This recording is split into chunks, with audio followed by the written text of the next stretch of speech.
Alright, what up guys, Flatline Blades, back at it like a jackrabbit. Take two, part two, whatever you want to say. I took the neck apart again. I hadn't even had it for 24 hours. I think I did myself and you guys a disservice by not doing a better look at the internals, looking at the spring, this quote nickel boron coating on the stuff. And there's nothing goofy or weird. I mean, this thing, it's pretty creative how they did it. But the backspacer is nothing at all. You just put it right back on there. But this is I'm gonna try to make this a quick fit. I'm gonna just look at the internals. I'm gonna clean it up and put it back together. I had the big stupid hiccup. And when I put it back together, I am going to point that out. So here is the track where the blade actually is going into. Just like on most of them, it gets to a point where it'll lock. So you have to undo the spring. For whatever reason, it is still stuck in there, and I'm not going to sit there and mess with it too much and try to figure out why.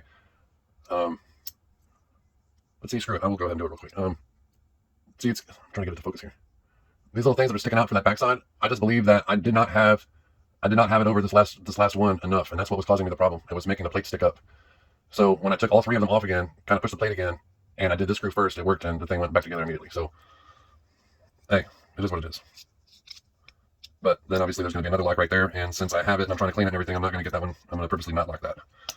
So the other side, this is where the spring is. You can tell it's just got some factory grease in there, and more than likely someone else put, I know that I put a little bit of heretic lube, but I'm going to go ahead and wipe this all good and clean.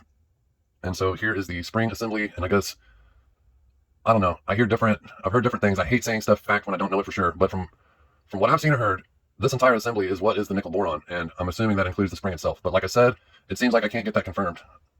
But this is very similar to most, how a lot of OTFs are. They have two little things that hook into something, and they just have the part connected to where it engages and disengages from the blade if something's in front of it.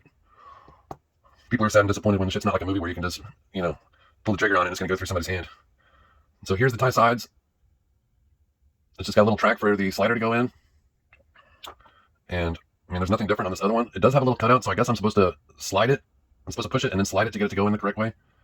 But now that I know, I'm sure me putting it back together the second time will be a lot better. I just had that small little hiccup. One side went in, nothing. The other side became a pain in the ass for no reason.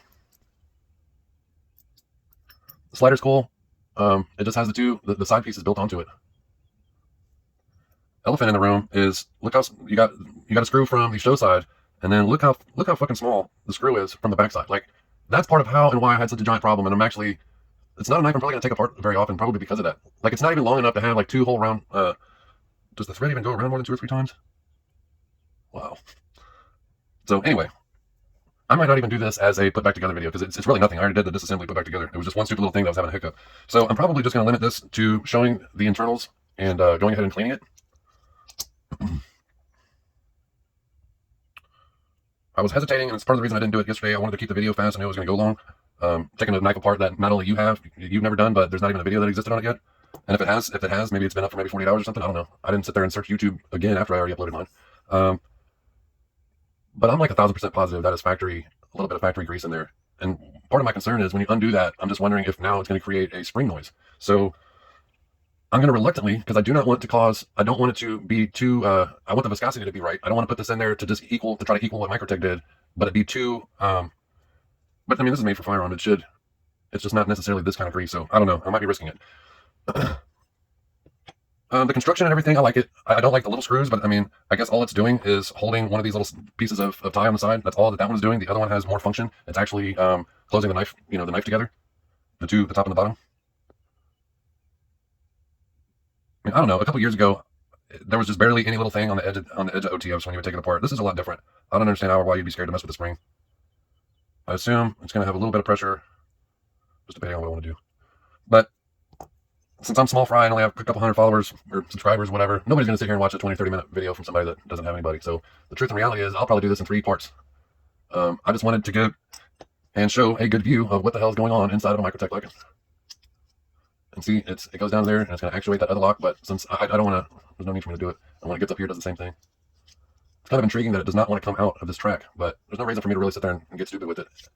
I'm just going to clean it up thoroughly, re-lube and grease it. What I might do is turn this off, and after I clean everything, starting to re-grease and re-lube, I'll do a third final video of just putting it back together. That way I don't have several different, or some long 30-minute video.